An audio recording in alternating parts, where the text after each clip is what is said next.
భక్తులమే భక్తులమే అనుకుంటున్నారు. We consider ourselves as devotees. Service చేసినంత మాత్రమే భక్తుడు కానేరు. You cannot call yourself a devotee by service. ఆ సర్వీస్ కూడాను దైవ భావంతో సర్వీస్ చేయాలి. You have to render service with the divine thought. సర్వుల యందు ఉన్నటువంటిది దైవమే అని చింతించాలి.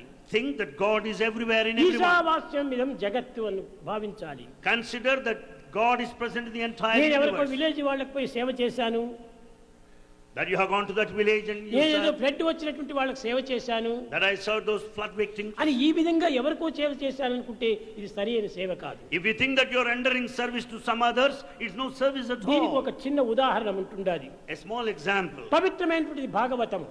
Bhagavatam stands in Bhagavatam example. చెప్పేది ఏమిటి? బాగా అవుతాము అనేటువంటి చెప్తుంది. Bhagavatam is taught Bhagautamu, that will be good. భాగవతంలో సర్వ వస్తువుల యొక్క సారము ఉంటుండాది.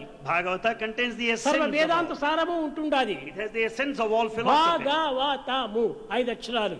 Bhagavatamu, 5 letters. భా భక్తి, Bha, devotion. గా జ్ఞానము, Ga, wisdom. వా వైరాగ్యము, Va, renunciation. తా తపస్సు. Ta, tapassu, penance. ఈ నాలుగింటిని చేస్తుంటే ముక్తిని పొందిపోతాం. With all these 4 you will have. అది ఏ కడపటి అక్షరము. That is the liberation, the final, ultimate. కనుక ఈ భాగవతంలో ఉన్నటువంటి గోపికల యొక్క అంతరార్థములను మొట్టమొదట గుర్తించడానికి ప్రయత్నించాలి. We have to understand the inner significance behind all this.